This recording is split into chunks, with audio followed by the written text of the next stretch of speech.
kind of the same. I do a great impersonation of Carl. That's his main move. So my performance is going to be in English, just because my Estonian sucks, and I don't want anybody to know where I'm actually from. My Estonian is worse than Lewis's.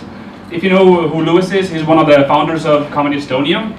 So yeah, I asked him for a few pointers on how can I be better at this, be more confident. Like, do I imagine everybody naked, or like imagine doing everybody or hitting on everybody? And he said, no, try somebody like, don't hit on girls, hit on boys as well. So yeah, I'm looking at you guys, and no, I'm not kidding. It's still open to debate.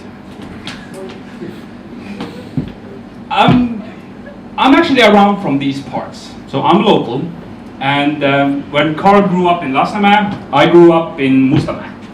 And there is a street in front of my house. And when you cross the street, it feels like you're stepping into enemy territory, because the language changed. And there was always a question that was asked. And if you answered the wrong way, in the wrong language, you would get beaten up. So there was an incentive to learn Russian, because I couldn't run to save my life. And I got beat up a lot, so this is why I'm here, expressing myself. As it's my first time, I have a cheat sheet.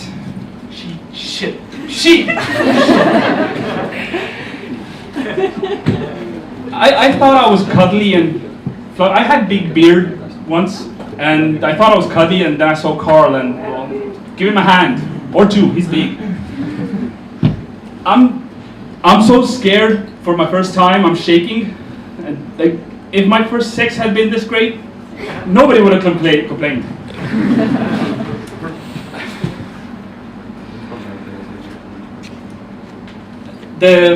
Growing up in Mustamäe, I was a boring child. Even my imaginary friend played across the street.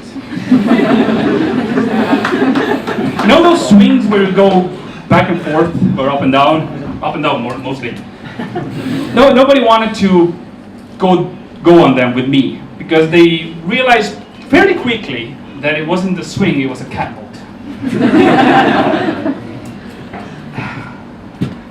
Today was a rough day at work. Somebody said that if you have a hobby as work, you'll never work a day in your life. Well, I work from dusk till dawn, or the other way around. Oh, just 24/7.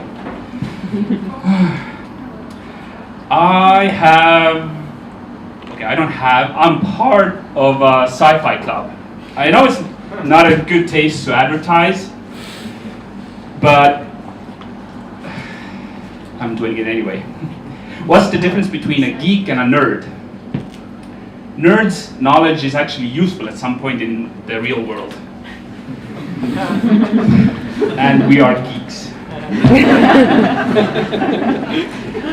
I also have a chili club for people who like to sweat a lot when they eat and cry a lot when they take the shit.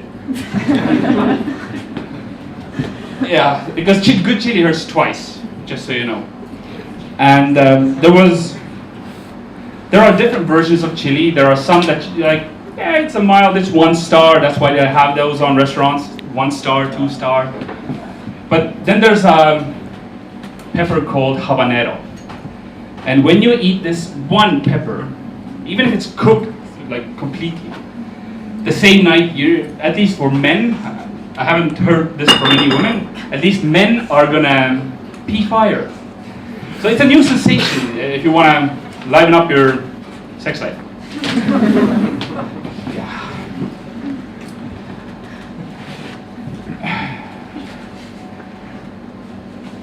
There's another first that I'm gonna do on Comedy Estonia stage. I'm gonna unbutton my shirt, because it always makes me feel like Superman, because he always unbuttons his shirt to show yes. And oh boy, wrong shirt. No S here. I usually don't perform on stand-up, first time, yeah. But I have tried improv, And there's a game that I like from improvisational theater called Sex with Me is like sex with something. It's a really good party starter or party ender, depending on the people. But I have a few of my favorites that I've remembered over the time. Sex with Me is like sex with a Duracell bunny. Just keeps going and going.